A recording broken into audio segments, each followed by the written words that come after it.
사랑하는 성도 여러분, 또 하나님의 은혜를 사모하심으로 나오신 여러분을 환영하고 축복합니다. 우리 옆에 있는 우리 지체들과 이렇게 인사해 보겠습니다. 하나님의 기쁨입니다. 같이 인사해 보겠습니다. 하나님의 기쁨입니다. 네, 오늘 이렇게 나오신 여러분, 하나님의 기쁨인 줄 믿습니다. 네, 오늘 이 밤에 우리 주신 하나님 말씀의 제목은 해방입니다. 해방. 이 해방이라는 단어를 들을 때 제일 먼저 떠오르는 날짜가 있습니다. 바로 8월 15일입니다. 잊을 수가 없는 날짜죠. 그런데 이 해방이라는 단어를 우리 부모님들에게도 적용할 수 있다라고 제가 조사를 해보니까 나옵니다. 우리 부모님들은 어떤 해방을 원하십니까? 제가 살펴보니 이렇게 기록하고 있는데요. 우리 자녀들이 경제적 독립을 할 때 우리 부모님들에겐 진정한 해방이 온다라는 말이었습니다. 여러분 공감하십니까? 네, 어린 자녀가 있는 저도 100% 공감이 가는 문구였습니다. 이 해방은 속박하거나 가두어 두었던 것에서 풀어서 자유하는 것을 말합니다. 이 오늘 성경이 그리스도인으로 살아갈 때 꼭 필요한 해방이 있다라고 말씀하시는데요. 오늘 말씀을 믿음으로 받으시고 이 해방의 기쁨과 은혜를 누리시기를 축복합니다. 그리스도인들은 어떠한 해방을 이루며 살아야 하는가? 첫째는 경제적 해방입니다. 경제적 해방. 이 삶에서 제일 중요한 것 중에 하나가 바로 경제력입니다. 이것을 능력으로 이해하기 때문에 이 능력을 갖추면 남부럽지 않게 살 수 있다는 것입니다. 문제는 이 능력을 갖추는데 너무나도 시간이 오래 걸리고 어려움이 존재합니다. 그럼에도 세상 사람들은 이 경제력을 갖추기 위해 최선을 다해 살아갑니다. 그리고 경제적 해방을 꿈꿉니다. 특히 젊은이들이 이렇게 살고 싶어 하는데요. 조금 몇 해 전에 유행했던 말이지만 이 파이어족이라는 말이 있습니다. 그 뜻을 보시면 이렇게 나옵니다.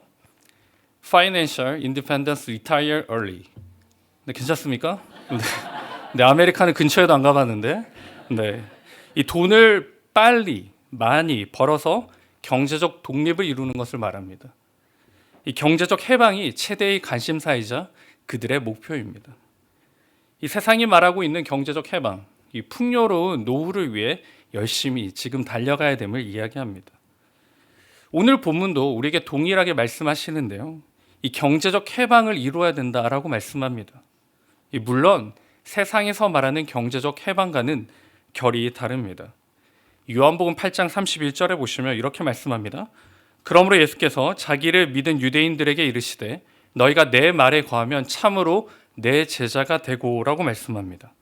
이 주님께서 함께 할 수 있는 전제 조건을 말씀하시는데요. 그것은 바로 내 말에 거하라입니다. 여러분, 주님께서 굉장히 많은 말씀들을 하셨습니다. 그러면 어떤 말에 거해야 합니까? 제가 말씀을 묵상할 때 저에게 주신 말씀이 바로 마가복음 10장이었습니다. 이 마가복음 10장에 보시면 재물이 많은 청년이 등장합니다. 이 재물이 많다는 것을 보니 이 세상적 염려와 걱정은 없는 것 같습니다. 그럼에도 이 청년이 예수님을 보고 달려오는데요. 달려와서 어떻게 할까요? 무릎을 꿇습니다. 이 무릎까지 꿇었다는 것은 간절함이 있다는 반증입니다. 무엇에 대한 간절함이었을까요? 바로 영생에 관련된 것이었습니다. 내가 어떻게 하면 영생에 이를 수 있을까? 내가 어떻게 하면 영생을 가지고 살아갈 수 있을까에 대한 질문을 가지고 주님 앞에 섭니다. 그래서 주님께서 이 청년이랑 같이 이야기를 하시면서 부족한 것 한 가지를 말씀해 주십니다. 그 부족한 게 무엇이냐? 마가복음 10장 21절인데요. 우리 같이 한번 읽어보겠습니다. 예수께서 그를 보시고 사랑하사 이르시되 내게 아직도 한 가지 부족한 것이 있으니 가서 내게 있는 것을 다 팔아 가난한 자들에게 주라. 그리하면 하늘에서 보화가 내게 있으리라. 그리고 와서 나를 따르라 하시니. 주님이 이 청년을 사랑하심으로 말씀합니다. 애정 어린 말씀을 한 거죠. 소유를 다 팔아 가난한 사람들에게 나눠주고 나를 따르라라고 말씀합니다. 주님의 이 애정 어린 말씀에 이 청년이 어떻게 반응했을까요? 여러분에게 예수님께서 애정 어린 말씀을 하셨다면 여러분은 어떻게 반응하셨겠습니까? 우리 청년은 이렇게 반응하는데요. 그 다음 절 10장 22절인데 제가 읽겠습니다. 그 사람은 재물이 많은 고로 이 말씀으로 인하여 슬픈 기색을 띠고 근심하며 가니라 라고 말합니다. 이 근심하며 떠났습니다. 이 영생이 궁금했고 영생을 소유하고 싶었고 영생으로 붙들고 살기고 싶었는데 그래서 무릎까지 꿇었음에도 불구하고 무엇만큼은 내어줄 수 없습니까? 재물입니다. 이 재물만큼은 안 됩니다. 지금 이 청년에게 있어서 영생은 재물입니다. 재물이 그의 구원자이고 재물이 그의 생명입니다. 그러니 포기할 수 없습니다. 전심으로 주님을 따르기 위해서 전제되어야 될 것이 바로 이 경제적 독립입니다. 전심으로 하나님을 붙들고 하나님과 동행하기 위해서 필요한 것이 바로 이 재물을 스스로 포기할 줄 알아야 합니다. 그래서 마가복음 8장 34절에 보시면 이렇게 기록하는데요. 누구든지 나를 따라오려거든 자기를 부인하고 자기 십자가를 지고 나를 따를 것이니라 라고 말씀합니다. 부인해야 됩니다. 그리고 지어야 됩니다. 그리고 따라야 합니다. 이 세 가지 이 동사를 보면 어떻게 살라는 것입니까? 모든 것을 포기하라는 겁니다. 모든 것을 내려놓고 하나님과 함께 할 수 있다라고 말씀합니다. 세상은 노후에 잘 살기 위해 경제적 독립을 꿈꾼다라고 말씀을 드렸습니다. 그러나 우리는 다릅니다. 우리도 경제적 독립을 꿈꾸시면 우리는 주님과 함께하기 위해 이 경제적 독립을 꿈꿉니다. 우리는 주님과 동행하기 위해 교제하기 위해 기꺼이 경제적 독립을 이루어 갑니다. 물질에 매여 살아가는 게 아니고요. 세상의 성공을 위해 나와 가족과 우리 자녀들을 올가매는 게 아니고요. 하나님 안에서 경제적 독립을 이루며 그 독립으로 하나님과 함께 교제하고 함께 시간을 보내는 것입니다. 근데 여러분, 이 경제적 독립은 내가 하고 싶다고 해서 할 수 있을까요? 아니요. 이 청년도 아마 자기가 모든 걸 할 수 있다라고 생각하고 왔을 겁니다. 그런데 재물에서 걸리는 거죠. 우리가 하고 싶다고 해서 의지적으로 할 수 있는 게 아닙니다. 이 선행되어야 할 부분이 있는데요. 그것이 무엇이냐? 바로 믿음입니다. 하나님에 대한 올바른 믿음이 있어야 됩니다. 주님에 대한 올바른 믿음이 선행되어야 합니다. 전적으로 믿고 의지할 때 경제적 독립이 이루어집니다. 내가 재물과 주님 사이에서 과감히 주님을 선택할 수 있는 믿음이 있어야 됩니다. 내가 재물을 포기하고 주님을 선택해야 될 명분이 있어야 됩니다. 그 가치를 발견할 수 있어야 됩니다. 그래야지 기꺼이 재물을 포기할 수가 있습니다. 그래야지만 기꺼이 우리는 경제적 독립을 이룰 수가 있습니다. 이게 믿음으로 사는 사람의 모습입니다. 이게 하나님 앞에서 독립되어서 세상에 독립하여 하나님 안에서 자유를 누리는 사람의 모습이 됩니다. 세상의 경제적 풍요에 매여 살아가는 묶인 자가 아니라 주 안에서 자유자로 살아가는 것이 바로 하나님의 백성이고 하나님의 사람들의 삶이 되는 것입니다. 성도 여러분, 우리 하나님을 믿으십니까? 우리 하나님은 전지전능하신 분인 줄 믿으십니까? 그러면 그 믿음을 실천하시기 바랍니다. 그 믿음을 실현하시기 바랍니다. 그 믿음으로 말미암아 더 놀라운 하나님의 은혜와 축복과 충만함을 누릴 줄 믿습니다. 꼭 우리의 삶 가운데 이 경제적 독립으로 하나님 안에서 자유함을 누리며 살아가는 저와 우리가 될 수 있기를 축복합니다. 두 번째로 우리는 어디에서 해방돼야 됩니까? 거짓에 대한 해방입니다. 거짓에 대한 해방. 이 세상은 알게 모르게 거짓으로 포장되어 있습니다. 제가 질문을 할 텐데요. 오늘 하루 동안 살아가시면서 누구로부터 아름다우시네요 라는 말씀을 들으신 적 있으십니까? 웃으신 분들은 있으신 것 같은데요. 아니면 너무 멋지시네요 라는 말씀을 들으신 적 있으십니까? 여러분, 이 말은 진짜일까요? 가짜일까요? 네, 설교가 참 좋네요 라는 말은 진짜일까요? 가짜일까요? 네, 알 수는 없는데요. 이 조선시대에 보면 봉이 김선달이라는 사람 알고 계시죠? 이 대동강에서 물지개를 지는 사람에게 자기 엽전을 나눠줬다라고 합니다. 그리고 물을 길어 올 때마다 자신에게 그 엽전을 돌려달라라고 요청했다라고 합니다. 그래서 물지기들이 올 때마다 이제 동전을 한 양씩 이렇게 줬다라고 합니다. 그런데 그 모습을 보고 소문이 한양까지 가서 한양의 어떠한 상인이 이 대동강물을 얼마 주고 사신 줄 아세요? 4,000냥이라고 합니다. 4,000냥. 별로 안 놀라시네요. 지금으로 치면 수백억이 되는 거죠. 이 4,000냥을 주고 대동강을 팔았다라고 말합니다. 이 거짓말의 달인이죠.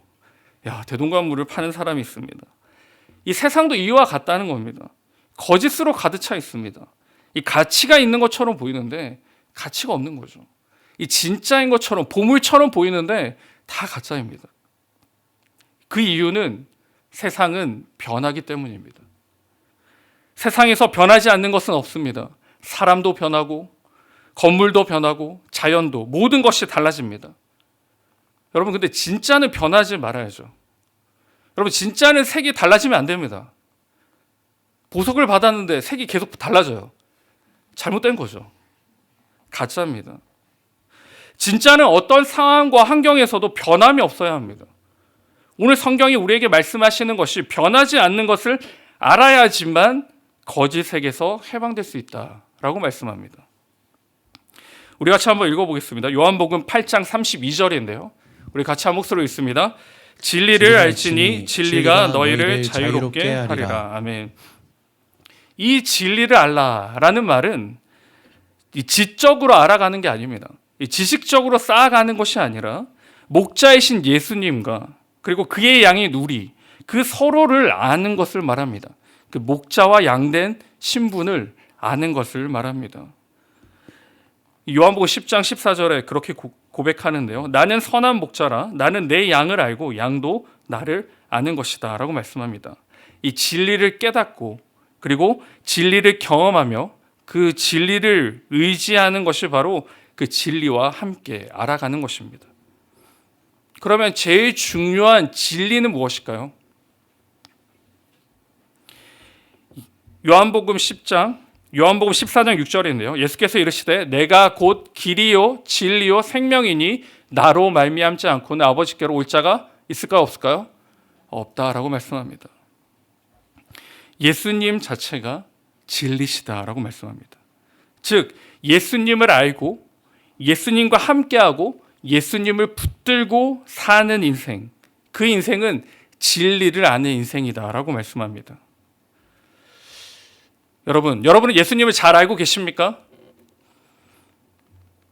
수능처럼 교회에서 매해마다 예수님에 관련된 시험을 친다라고 생각하시면 여러분은 몇 점을 받을 자신 있으세요? 제가 놀라운 것은 교회를 오래 다닌 사람이라도 예수님을 모르는 사람들이 꽤 많다는 겁니다. 예수님을 그냥 십자가에 달리시고 죽으시고 부활하신 그분으로만 알고 있는 분들이 많다는 겁니다.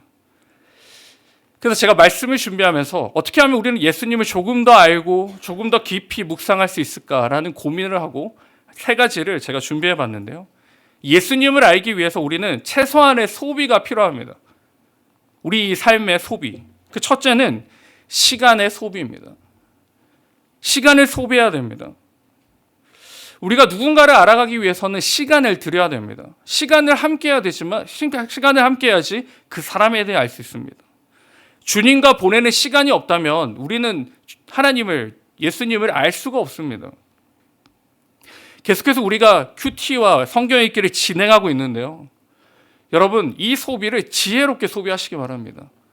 이왕 말씀을 묵상하고 큐티를 하면 어떻게 해요? 잘 하는 것이죠.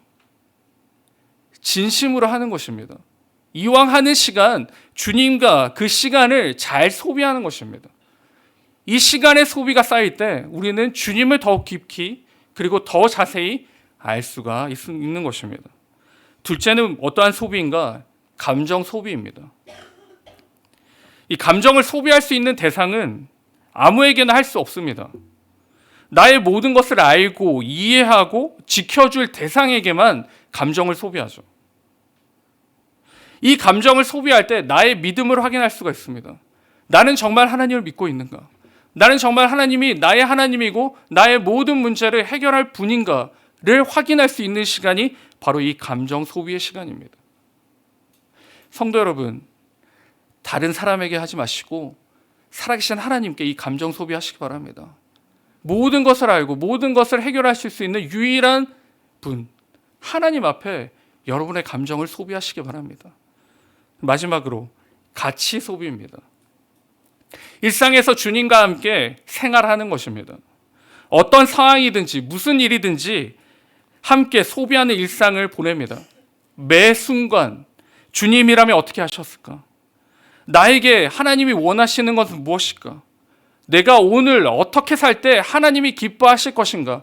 그거에 대해 생각하며 시간을 보내는 것, 그게 바로 가치 소비입니다. 바라옵기는 이 소비를 통하여서 더욱 예수님을 만나고 체험하시고 붙들며 살아가시기 바랍니다. 우리의 예수님에 대한 지식이, 그 알아감이 얕음에서 깊어지고 넓어지는 그 은혜를 꼭 경험하시기 바랍니다. 마지막으로 우리는 어디에서 해방되는가? 바로 종으로서의 해방입니다. 종으로서의 해방입니다. 오늘 본문에서는 두 가지 종이 나오는데요. 유대인들이 잘못 이해하고 있는 부분이 있습니다. 자신들은 종이 아니라는 겁니다.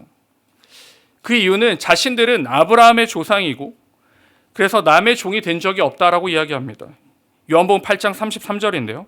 그들이 대답하되 우리가 아브라함의 자손이라 남의 종이 된 적이 없거늘 어찌하여 우리가 자유롭게 되리라 하느냐라고 말씀합니다. 그런데 여기에 대한 우리 주님의 말씀이 무엇입니까? 너희들은 죄의 종이다라고 말씀합니다. 그 다음 절인데요. 예수께서 대답하시되 진실로 진실로 너에게 이르노니 죄를 범하는 자마다 죄의 종이다라고 말씀해요. 유대인들이 생각하는 이 종의 범주와 죄의 범주가 다릅니다. 유대인들이 생각하는 죄는 자신들의 율법을 지키지 않는 것이 죄라고 생각하며 더 나아가서는 아브라함의 자손이 아닌 게 죄라고 생각합니다. 그래서 그들은 죄의 종이 당연히 된다라고 이야기합니다. 그러나 자신들은 율법을 알고 또한 아브라함의 자손이기에 자유자임을 당당히 이야기합니다. 여러분, 이들의 논리는 타당해 보입니다. 자신들의 믿음의 뼈대가 있고 율법을 어기지 않는 성결한 생활을 하기 때문에 당연히 자유자임을 말합니다.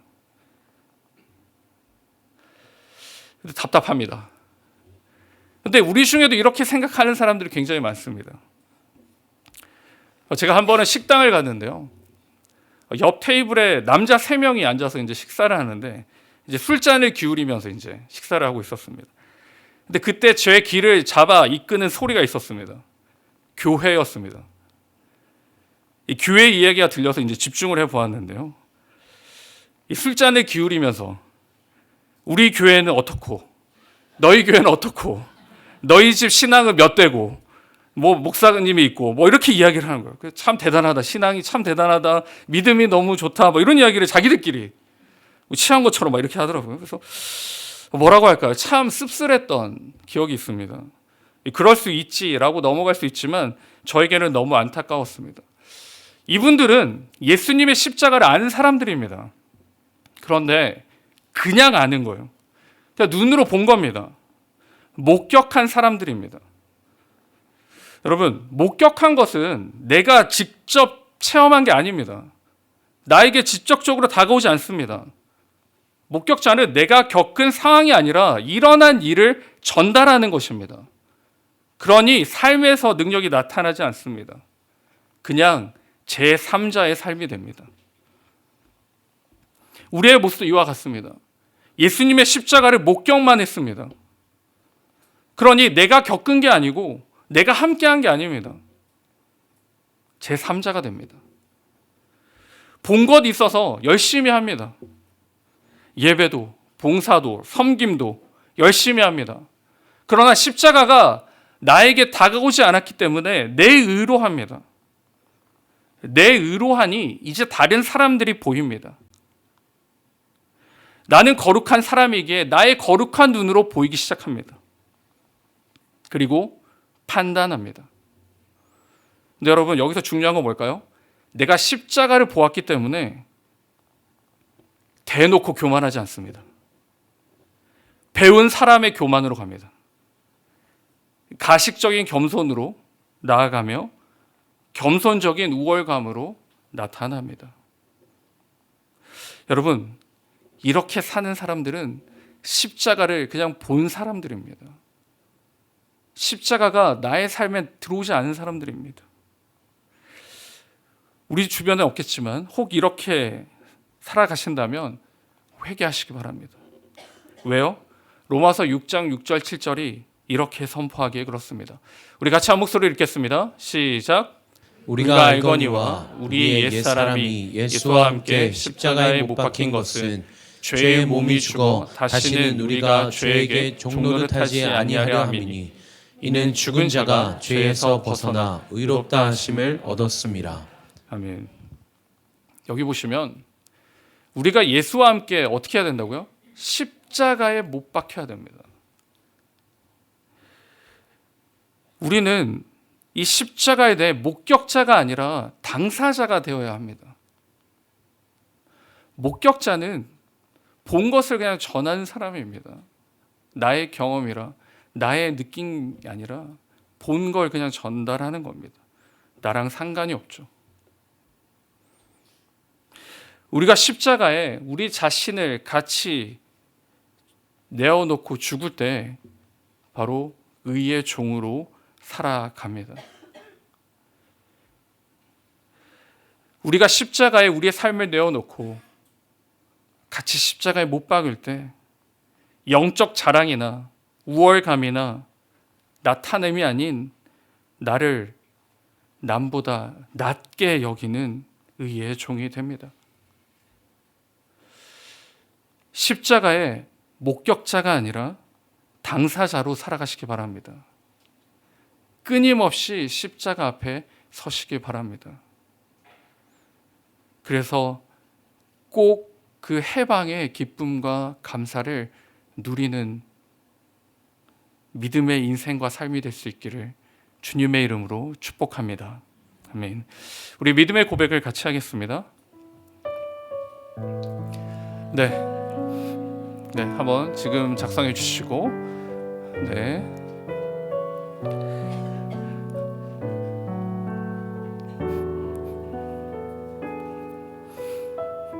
네, 우리 같이 한번 외쳐보겠습니다. 준비 시작. 내 영혼의 독립 만세. 다시 한번 더 외칩니다. 내 영혼의 독립 만세. 네, 독립함으로 기쁨과 감사로 살아가시는 축복된 인생 되시기를 주님의 이름으로 축원드립니다.